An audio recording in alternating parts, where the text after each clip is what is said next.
Olá a todos, tudo bem com vocês? Hoje a gente vai continuar nossas aulas de filosofia e o tema da aula de hoje vai ser metodologia de estudos, resumo. Só que eu vou fazer duas pequenas observações. Primeiro é que a partir de agora eu vou reiniciar a contagem das aulas. Então, a última aula que a gente teve foi a aula 8, né? E eu vou reiniciar agora, eu vou voltar para a aula 1. Por quê? Porque eu divido as minhas aulas em grupos de 8. É como se a cada 8 aulas eu tivesse um bimestre. Tá? Então eu estou retornando agora. Então essa aqui é a aula 1 do nosso novo bimestre, do nosso novo módulo, que seja. E a segunda observação é que vai aparecer aqui 3.2.1 indicando que essa aula esses slides são para o terceiro ano, só que eu vou utilizar essa mesma aula para o primeiro e para o segundo ano. Só que o primeiro ano vai ter um pequeno conteúdo, o segundo ano vai ter um conteúdo um pouco maior do que o primeiro, e o terceiro ano vai ter todo o conteúdo, o vídeo completo que vai estar aqui na playlist do terceiro ano, ok? Então, os outros vídeos vão ser cortes deste vídeo para o terceiro ano, porque são conteúdos cumulativos, em que eu vou acumulando conteúdo ao longo dos anos e, ao mesmo tempo, esse método que eu estou ensinando aqui serve para os 3 anos. A gente vai começar a nossa aula sobre metodologia de estudos resumo, fazendo logo um exemplo de um resumo. Então, eu vou apontar aqui para vocês um texto desse site aqui, o que é filosofia, lá do Brasil Escola. Esse site bem aqui, o que é filosofia. Tá? Esse texto bem aqui. Aí eu selecionei só o primeiro parágrafo, que é o que a gente vai estudar aqui. Então, a gente vai dar um exemplo de como resumir um texto aplicando aquele método que nós vimos lá no primeiro bimestre, ou lá no nosso bimestre anterior, em que nós vimos que para estudar um texto você tem que desenvolver 3 passos, e a gente vai aplicar esses 3 passos aqui. O texto é esse bem aqui, ó, esse parágrafo aqui que a gente vai analisar, apenas ele.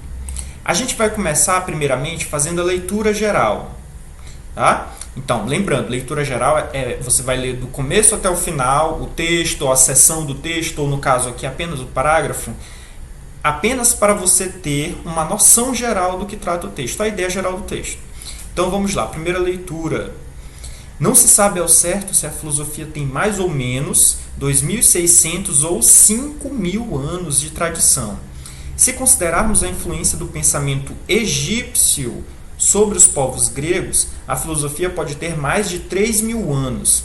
E se considerarmos que já havia uma produção de um tipo de pensamento filosófico no Extremo Oriente, China, Japão, o continente asiático, a raiz primeira da filosofia, que pode ser identificada nos antigos ensinamentos budistas, já passa dos 5.000 anos de existência. Então, a gente teve, nessa primeira leitura, apenas uma ideia geral do texto. Ele está falando de quando surgiu a filosofia. Agora, a gente vai para a segunda leitura, que a gente chama de fichamento, que consiste em você sublinhar as partes mais importantes. Então, vamos lá. Eu já sublinhei aqui, mas a gente vai tentar destacar isso que eu sublinhei. Não se sabe ao certo se a filosofia tem mais ou menos 2.600 ou 5.000 anos de tradição. Então, percebam que eu sublinhei, não se sabe, e se a filosofia tem mais ou menos 2.600 ou 5.000 anos de tradição. Se considerarmos a influência do pensamento egípcio sobre os povos gregos, então isso é muito importante, influência do pensamento egípcio sobre os povos gregos, a filosofia pode ter mais de 3.000 anos. Isso aqui eu não sublinhei porque é como se isso já tivesse aqui, ó, nessa data anterior, que é um pouco aproximado em termos históricos. E se considerarmos que já havia uma produção de um tipo de pensamento filosófico no Extremo Oriente, a raiz primeira da filosofia, que pode ser identificada nos antigos ensinamentos budistas, já passa dos 5.000 anos de existência. Então, eu sublinhei no Extremo Oriente. E aí, no Extremo Oriente, ele fala aqui de 5.000 anos. Então, a gente pode reler apenas isso que a gente sublinhou. Então, não se sabe se a filosofia tem mais ou menos 2.600 ou 5.000 anos de tradição. influência do pensamento egípcio sobre os povos gregos, e aí a gente já identifica os 2.600 anos, ou no Extremo Oriente, 5.000 anos. Ou seja, para alguns a filosofia tem 2.600 anos. Quem é que fala isso? São aqueles que acreditam que tem uma influência do pensamento egípcio. Já existem aqueles que acreditam que a filosofia tem 5.000 anos. São aqueles que acreditam que a filosofia tem uma influência do Extremo Oriente, dos ensinamentos budistas, lá do continente asiático. Essa foi a segunda leitura, então. Percebam as coisas que a gente sublinhou, as partes que nós sublinhamos, como é bem menos do que o texto completo, do que o parágrafo completo. Pronto, apenas quatro partes aqui, não foi? Então, o resumo agora você faz apenas a partir disso que você sublinhou, tentando dar uma conexão, reescrevendo aquilo. Não é para copiar, simplesmente copiar. Você vai reescrever. Por que você está fazendo isso? Porque isso que você sublinhou são as partes mais importantes.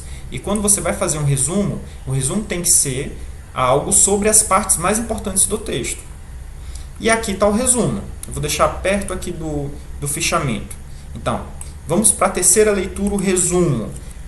Agora a gente pode construir o resumo. E o resumo que eu fiz ficou dessa forma. Você pode fazer de uma outra totalmente diferente. Para alguns, a tradição filosófica tem 2.600 anos, devido à influência do pensamento egípcio.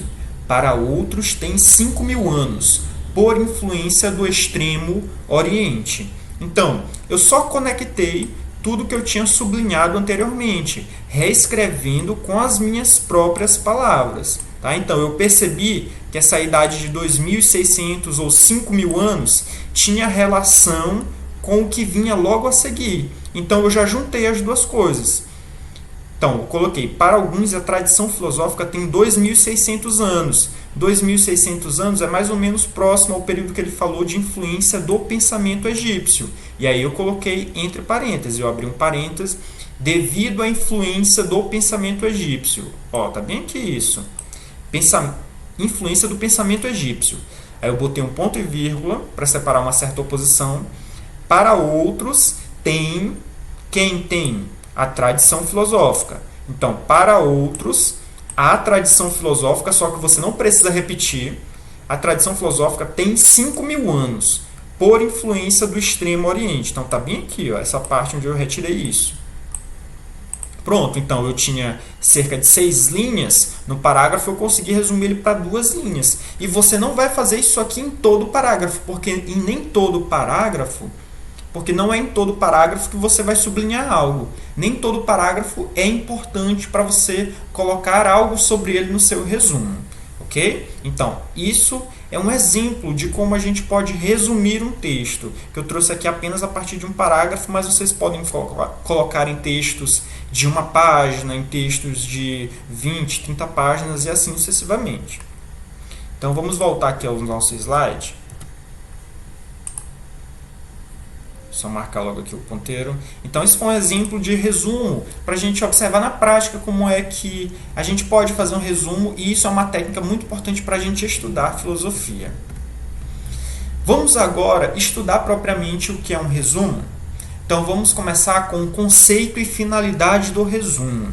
Então, conceito, o que é algo, e finalidade, para que serve algo. Então, eu vou falar o que é o resumo. Então, eu vou falar o que é o resumo, que é o conceito, e, ao mesmo tempo, a finalidade do resumo, ou seja, para que o resumo é feito. O resumo é a apresentação concisa do texto que destaca os elementos de maior importância. Então, novamente, o resumo é a apresentação concisa. O que é conciso? É menor, condensado. É a apresentação concisa do texto que destaca os elementos de maior importância. Pronto. Então, resumo, uma apresentação concisa que possui elementos de maior importância do texto que está sendo resumido. E aqui eu tenho um exemplo. Esse livro aqui, A República, essa edição aqui da Calouste Gulbenkian, uma editora portuguesa, A República é um livro do Platão, um livro que é dividido em outros 10 livros, ou dividido em 10 capítulos, que a gente chama. hoje em dia, a República é uma obra muito grande, muito densa. Nessa edição, eu não sei se tem mais de 500 páginas, alguma coisa assim, mas são muitas páginas, são mais de 400 páginas. Você pode fazer um resumo do texto desse livro todo em apenas uma página. Claro, dependendo dos objetivos do seu resumo. Não vai dar conta de você colocar tudo no seu resumo em relação a esse texto aqui de 400 páginas. Mas você pode destacar os elementos principais. Então, não sei se dá para vocês observarem um pouco, está bem aqui o resumo, ó, a República de Platão, aí ele faz uma introdução sobre a obra, aí ele diz, por exemplo, que aqui existem 5 partes principais, aí ele vai falar o livro 1, aí na segunda parte, os livros 2, 3 e 4, na terceira parte, os livros 5, 6, 7 e assim sucessivamente. Então, ele percebeu que existem alguns pontos comuns entre os vários capítulos, e aí ele tentou juntar tudo isso, tentou resumir. Então, você pode resumir um texto que tem muitas páginas em apenas uma página, em poucas linhas. Basta você saber qual é o objetivo e qual é a margem de linhas que você tem para fazer aquele resumo. Se eu, por exemplo, eu for o seu professor e eu passar para você resumir o texto da República e eu pedir entre 5 e 10 páginas, aí você já sabe qual é o seu limite. Eu não vou pedir, por exemplo, uma página, que uma página eu acho pouco. Eu iria pedir entre 5 e 10 páginas. Pronto, então você sabe que esse é o seu limite, ok? Então, quando eu falo de objetivo, seria mais ou menos isso, de você saber qual é o limite de páginas, ou caracteres, ou linhas que você precisa escrever no seu resumo. E aí é de acordo com isso que você vai resumir o texto. Mas como é que você vai resumir esse texto na prática? República de Platão, aplicando o nosso método que nós fizemos agora há pouco. Leitura geral, fichamento e, por último, resumo. Depois da gente ver o conceito do resumo, ou seja, uma apresentação concisa que destaca os elementos de maior importância, agora a gente vai ver a finalidade do resumo, em que casos ele é feito. O resumo normalmente é feito em 2 casos. Então, novamente, o resumo normalmente ele possui 2 casos. Ele é feito em 2 casos. Vamos ver quais são esses. Primeiro, para apresentar ao leitor o texto a ser lido. Então, eu vou dar um exemplo desse livro bem aqui. Não sei se dá para ver. Deixa eu ver se a câmera vai pegar. Não está dando para ver. Totalidade e Infinito, de Emmanuel Levinas. Na parte de trás aqui do texto... Deixa eu desligar aqui. Pronto. Está aqui. Emmanuel Levinas, Totalidade e Infinito. Na parte de trás do texto, ele traz um pequeno resumo sobre o texto, ou às vezes até nas primeiras páginas também, mas aqui principalmente. Então, o livro ele tem cerca de 200 páginas, 300 páginas, mas ele coloca um resumo aqui de um parágrafo. Pronto. Qual a finalidade desse resumo? A finalidade desse resumo é apresentar ao leitor o texto que vai ser lido. Então, você vai numa livraria e aí você pega esse livro aqui. Qual é uma das primeiras coisas que você faz depois de ver a capa dele? É você ver o resumo sobre o que o texto trata. E aí, se o resumo for convidativo e se o tema for convidativo, você vai e compra. Pronto. Você vai e compra o livro. Então, a primeira finalidade do resumo o primeiro caso em que o resumo é feito é para apresentar ao leitor o texto. Só que o resumo é feito apenas nesse caso? Não. Só um minuto.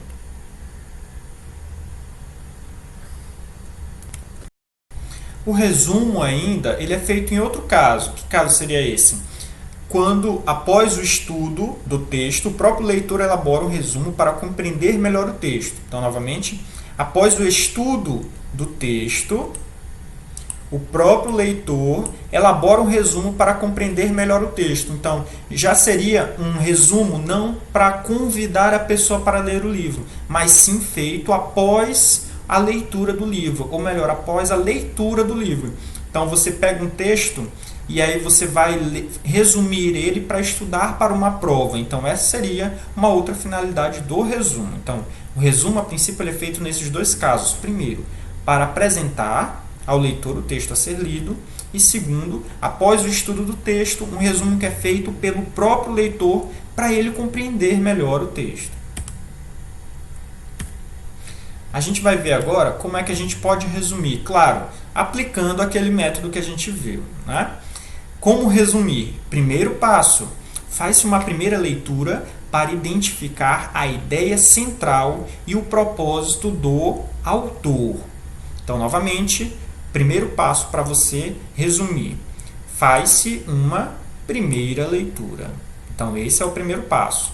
Para que a gente faz essa primeira leitura? A gente já está cansado de saber, né? Para identificar a ideia central e o objetivo, o propósito do autor no texto. Segundo passo para você resumir. Faz-se uma segunda leitura para descobrir as partes principais do texto. Estou bem aqui nessa linha. É importante distinguir a ordem em que estas partes aparecem no texto, bem como compreender o sentido de cada parte, anotar as palavras-chave e verificar o tipo de relação entre as partes, consequência, adição, oposição, justificação, etc. Então, novamente, segundo passo, faz-se uma segunda leitura para descobrir as partes principais. Então, descobrir as partes principais do texto. É importante distinguir a ordem em que estas partes aparecem no texto. Então, distinguir a ordem em que elas aparecem no texto. Então, quando você vai fazer o resumo, por exemplo, você precisa começar falando do capítulo 1 do livro, depois do capítulo 2, depois do capítulo 3. É isso. Você não pode começar o seu resumo já falando do último capítulo. Bem como compreender o sentido de cada parte, anotar as palavras-chave e verificar o tipo de relação entre as partes, consequência, adição, oposição, justificação. Então, oposição, isso aqui, consequência, adição, oposição, justificação, isso aqui você tem que saber as conjunções lá das aulas de língua portuguesa, né, de gramática. Então, por exemplo, eu falei um parágrafo, aí eu vou no parágrafo seguinte, eu começo com a palavra entretanto. O que significa entretanto? Oposição. Então, você já sabe que o segundo parágrafo é oposto ao primeiro. Tá? Então, esse é o segundo passo.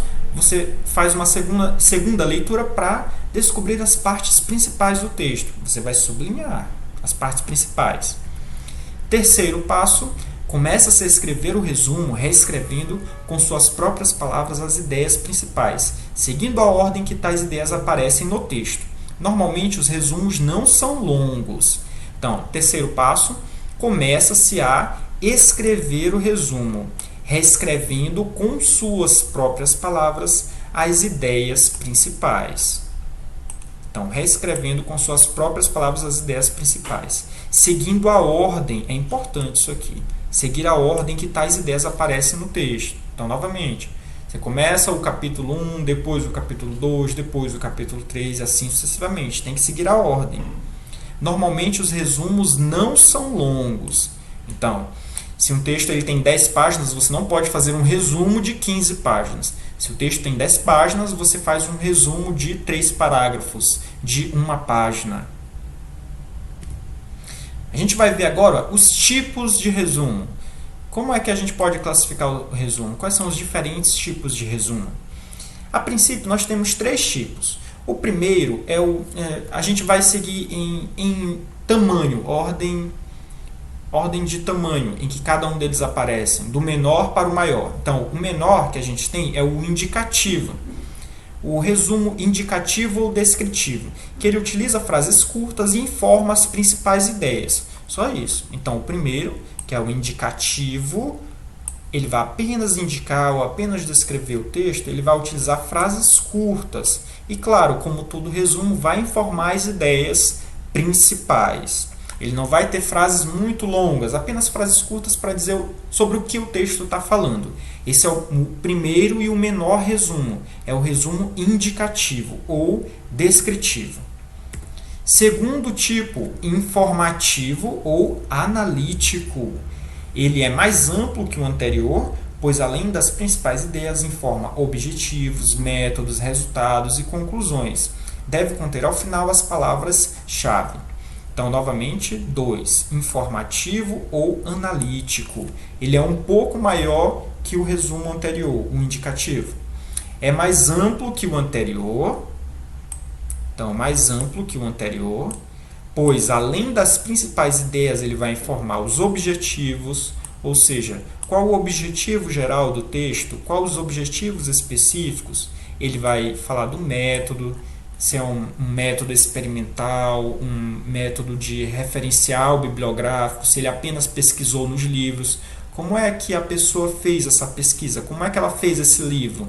Ela precisou se deslocar para um determinado lugar? Ela apenas leu os livros? Que livros foram esses? Que forma que ela leu? Os resultados dela. Então, quais foram os resultados que ela obteve com a pesquisa dela e quais são as conclusões que ela tira a partir de tudo isso que ela fez. Deve conter ao final as palavras-chave. Então, as palavras-chave são muito importantes, é aquelas que vêm lá no final do texto, aparecem normalmente em resumos científicos. Então, elas são separadas por ponto e sempre começam com letra maiúscula. Essas são as palavras-chave. Vamos para o terceiro, que é o crítico. Então, o resumo crítico, ele é maior que o segundo e maior que o primeiro, é o maior de todos. O resumo crítico, além de já fazer o mesmo que o anterior, formula um julgamento sobre o trabalho, no que se refere às suas etapas e principais ideias. Então, novamente, o crítico, além de já fazer o mesmo que o anterior, que o resumo analítico, formula um julgamento sobre o trabalho, no que se refere às suas etapas e principais ideias. Então, o resumo crítico, ele vai apresentar as ideias do autor e vai falar o que você pensa sobre essas ideias do autor, e por isso ele é maior do que os anteriores. Então, seria mais ou menos assim. O resumo indicativo de um livro de 300 páginas, ele vai ter, o resumo indicativo vai ter uma página, porque ele vai informar apenas as principais ideias e vai ter frases curtas. O resumo informativo, ele vai ter 2 páginas, porque ele vai informar as principais ideias, assim como o anterior, só que ele vai falar também dos objetivos, dos métodos, dos resultados, das conclusões, e ainda vai conter as palavras-chave. E o terceiro, o crítico, ele vai ter 3 páginas, porque ele vai resumir o texto nas 2 primeiras páginas, e na terceira página ele vai dar a posição dele em relação ao texto. Ele vai dar a sua posição, a sua crítica, o seu julgamento. Ok? Então, dessa forma, a gente encerra a nossa aula. Aqui está a referência, que é o livro da Lakatos e da Marconi, Fundamentos de Metodologia Científica. Qualquer dúvida ou comentário, vocês podem deixar aqui mesmo no YouTube ou me mandarem um e-mail. Até a próxima aula.